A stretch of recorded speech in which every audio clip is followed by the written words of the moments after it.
18 বছরের দুই বন্ধু একে অপরের জন্য পাগল। 28 বছর বয়সে সেই মানুষগুলো কিন্তু এক কখনো থাকবে না।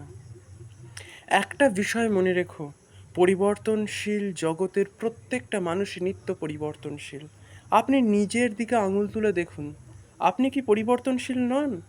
আপনার ভেতরে, আপনার চরিত্রে, আপনার অনুভূতিতে কি নিত্য পরিবর্তন হয় না? আপনার জীবনে কি নিত্য অভিজ্ঞতা আসে না?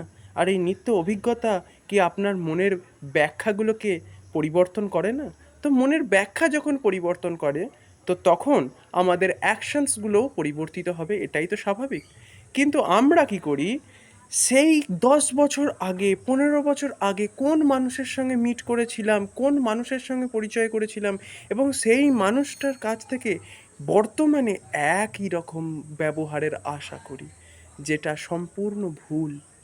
এই আশাটাই করা উচিত নয়। তার কারণ একটাই, সেই মানুষ কখনো সেম থাকবে না। তার ফিলিংস, ইমোশনস বদলাবে।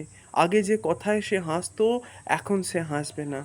আগে যে কথায় সে দুঃখ পেত, এখন সে সেই কথায় দুঃখ পাবে না।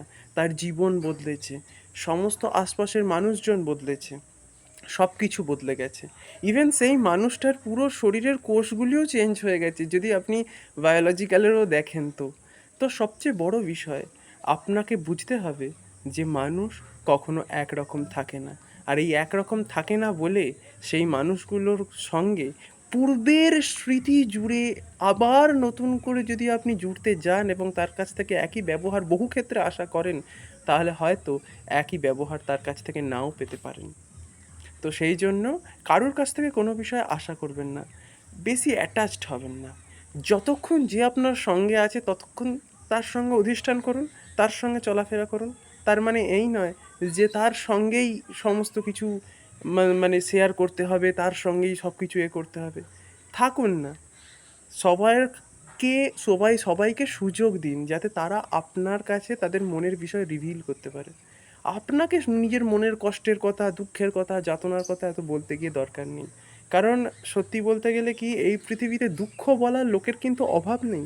পৃথিবীতে যতজনের কাছেই দেখা করবেন, তাদের সঙ্গে যখন তার হৃদয়ের গভীরে প্রবেশ করবেন না, শুধু সেখান থেকে দুঃখই দুঃখ বেরিয়ে আসবে। সেই জন্য কাউকে দুঃখের কথা বলতে যাবেন না, বললে নিজের দু চারটে আনন্দের কথা বলুন।